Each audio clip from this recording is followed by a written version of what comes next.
Assalamualaikum warahmatullahi wabarakatuh. Salam sejahtera buat kita semua. Selamat datang kembali di channel Supriyono Berbagi.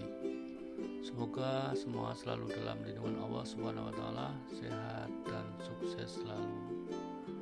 Terima kasih yang sudah subscribe, like, dan komentar. Kali ini akan membahas tentang IRD.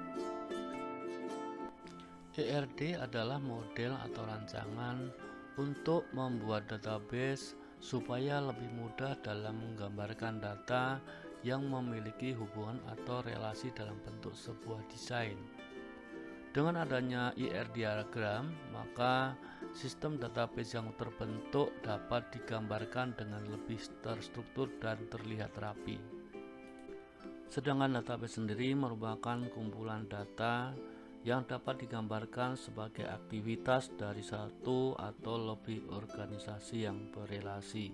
Sebagai contoh, misalnya database sebuah kampus yang berisi informasi tentang entitas, misalnya dosen, mahasiswa, ruang kuliah, mata kuliah, dan lain-lain. Relasi antar entitas, misalnya dosen yang mengajar mahasiswanya, mata kuliah dengan ruang yang dipakainya. Jenis model data.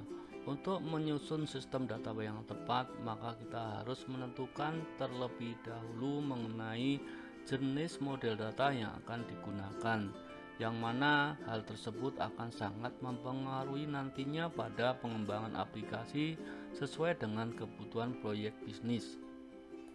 Model ER konseptual sangat berguna untuk mendokumentasikan segala bentuk arsitektur pada sebuah organisasi. Model ini dapat digunakan untuk satu atau lebih jenis model data logis. Tujuan dari pengembangan adalah untuk membangun struktur metadata untuk data master entitas dan set ER model logis. Jenis yang pertama adalah model data logis, di mana untuk proses pembuatannya tidak membutuhkan model data konseptual. Komponen dalam model data logis antara lain entitas data master, operasional, dan transaksional yang telah terdefinisi sebelumnya. Model ini juga dapat dikembangkan secara independen, mulai dari yang lebih spesifik hingga sistem manajemen basis data yang dapat diimplementasikan langsung. Jenis yang kedua adalah data fisik. Model data fisik memungkinkan untuk dikembangkan dari model data logis. Model ini yang digunakan sebagai database. Model data fisik dipakai dalam menentukan metadata struktural dalam sistem manajemen database sebagai objek penyimpanan data yang bersifat relasional, contohnya tabel, indeks, dan trigger pada database. ERD biasanya erat kaitannya dengan data flow diagram atau DFD untuk menampilkan sebuah data store. Tujuannya adalah untuk memvisualisasikan bagaimana proses data dapat saling terhubung dan dapat mengkonstruksi data relasional. Berikut ini adalah simbol-simbol yang biasa digunakan dalam ERD.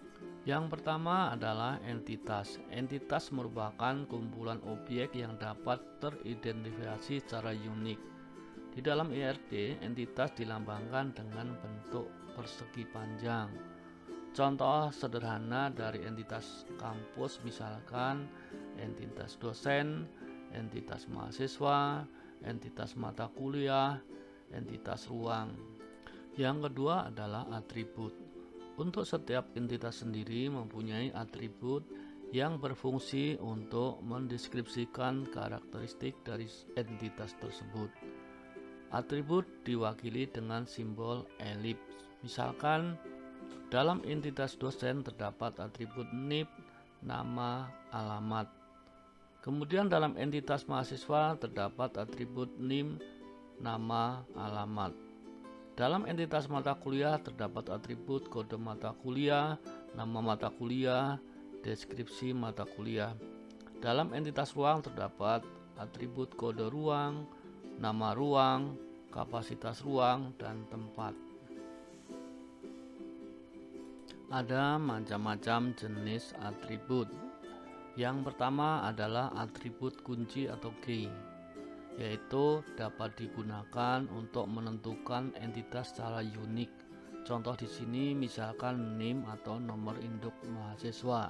Yang kedua adalah atribut simple, yaitu atribut yang bernilai tunggal, artinya tidak dapat dipecah lagi. Contohnya atribut alamat. Yang ketiga adalah atribut multinilai atau multi-value, merupakan atribut yang memiliki sekelompok nilai untuk setiap entitasnya. Contohnya dari atribut multi-value adalah kumpulan nama pengarang dalam sebuah novel. Yang keempat adalah atribut gabungan atau komposit, yaitu atribut yang berasal dari susunan atribut yang lebih kecil dalam artian tertentu. Contohnya adalah data terkait nama lengkap yang terdiri dari nama depan, nama tengah, dan nama belakang. Yang kelima adalah atribut derivatif, merupakan atribut yang berasal dari atribut lain dan tidak bersifat wajib untuk ditulis pada IRD. Contohnya adalah usia, selisih waktu, kelas atau ruang, dan lain sebagainya. Simbol IRD yang ketiga adalah relasi.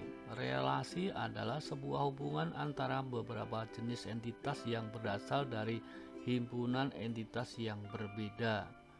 Bentuk relasi ini akan dilambangkan dengan bentuk belah ketupat. Terdapat 3 jenis relasi yang digunakan dalam IRD. Di antaranya adalah sebagai berikut: one to one, one to many, many to many. Contoh di sini adalah relasi yang menghubungkan antara dua entitas, yaitu entitas dosen dengan entitas mahasiswa. One to one yang berarti setiap entitas hanya boleh memiliki relasi dengan satu entitas yang lain. Contohnya adalah data ruang dengan data mata kuliah. Maksudnya satu ruangan hanya bisa dipakai untuk perkuliahan satu mata kuliah. Yang kedua adalah one to many, merupakan hubungan antara satu entitas dengan beberapa entitas. Dan begitu pula sebaliknya. Contoh implementasinya adalah data terkait dosen dengan mata kuliah. Jadi satu dosen boleh mengajar beberapa mata kuliah di waktu yang berbeda. Yang ketiga adalah many to many, merupakan hubungan antara beberapa entitas yang memiliki lebih dari satu relasi. Contohnya entitas mahasiswa dengan entitas mata kuliah. Mahasiswa boleh mengambil mata kuliah lebih dari satu. Begitu juga sebaliknya, mata kuliah juga bisa diambil lebih dari satu mahasiswa.